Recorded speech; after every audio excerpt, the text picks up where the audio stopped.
কি অদ্ভুত বিষয়। ডোনাল্ড ট্রাম্প বলতেছে ইরান যুদ্ধ কখন শেষ হবে সেটা নেতানিয়াহুকে সঙ্গে নিয়ে সিদ্ধান্ত হবে।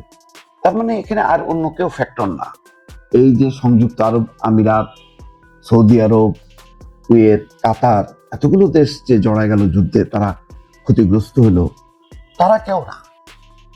মিডল ইস্টের নেতা হচ্ছে ইসরায়েল এবং তার নেতা মানে প্রতিনিধি হচ্ছেন নেতানিয়াহু। তার সঙ্গে বসে সিদ্ধান্ত হবে যে মধ্যপ্রাচ্যের যুদ্ধ কখন শেষ হবে। এইটা মানে আরব বিশ্বের নেতারা যে কত দেউলিয়া, তাদের যে বিন্দু মাত্র কোনো মূল্য নেই, ট্রাম্পের অন্তত এই কথার মধ্য দিয়ে প্রকাশ পেয়েছে।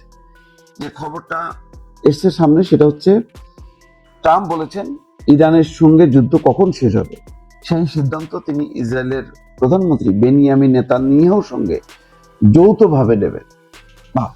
আর তখন দরকার নেই। রোববার দ্য টাইমস অফ ইসরায়েলকে ফোনে দেওয়া সাক্ষাৎকারে ট্রাম্প একথা বলেন। সাক্ষাৎকারে ট্রাম্প বলেন এই বিষয়ে তাদের দুজনের মধ্যে কথাবার্তা চলছে, সঠিক সময় তিনি একই সিদ্ধান্ত নেবেন।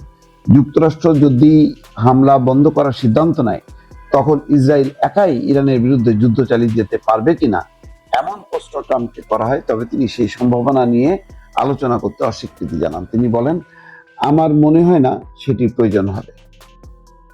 তার মানে বিষয়টা হলো এই যে আমেরিকা যুদ্ধ থামাবে, ওই ইসরায়েলকে চালা যাবে কিনা, তো সেটা সরাসরি উত্তর দিচ্ছে না।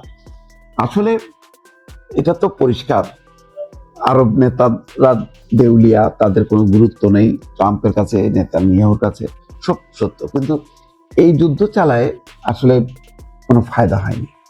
ইরান ক্ষতিগ্রস্ত হয়েছে, কিন্তু তার চেয়ে বড় ধরনের ভাবমূর্তি নষ্ট হয়েছে আমেরিকা এবং ইসরায়েল আতঙ্কিত। ছোট্ট একটা দেশ, যেইভাবে তাদের উপরে ক্ষেপণাস্ত্র হামলা হচ্ছে, তাতে পরিষ্কার যে ট্রাম্প আমেরিকা যদি সহযোগিতা বন্ধ করে বা চলে যায়, ইসরায়েলের 12টা বাজবে। আর আমেরিকার যেটা মানে অকল্পনীয়, তারা চিন্তা করতে পারেনি যে এইরকম একটা পরিস্থিতি তৈরি হবে তাদের জন্য, সেটা তাদের কল্পনার বাইরে ছিল। সেটা হচ্ছে তাদের সমস্ত ঘাঁটিগুলি টার্গেট করে করে ইরান হামলা চালাইছে এবং সেই হামলায় সৈন্য নিহত হয়েছে, তাদের ঘাঁটিগুলো তছনছ হয়ে গেছে। এইরকম আক্রমণ সম্ভবত তারা কল্পনা করতে পারেনি। সেই কারণে এখন আস্তে আস্তে তারা চিন্তা করছে যে যুদ্ধ বন্ধ করতে হবে। ইরান বলছে যে যদি প্রতিবেশী দেশগুলো থেকে হামলা বন্ধ হয় আমরা হামলা করবো না, পরিষ্কার কথা। তার মানে বলটা কিন্তু আমেরিকার কোর্টে চালাই দিল ইরান। তো এখন সেই কারণে আরব দেশগুলো আস্তে আস্তে ক্ষুব্ধ হচ্ছে, সেই মনোভাব হয়তো তারা জানতে পারছে ডোনাল্ড ট্রাম্প।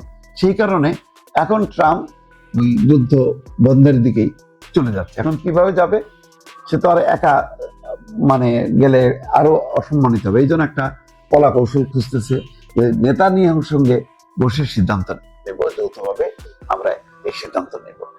এর মধ্য দিয়ে এক অর্থে ইরানের কাছে আমেরিকার কিন্তু পরাজয় ঘটতে যাচ্ছে এই বক্তব্যের মধ্য দিয়ে।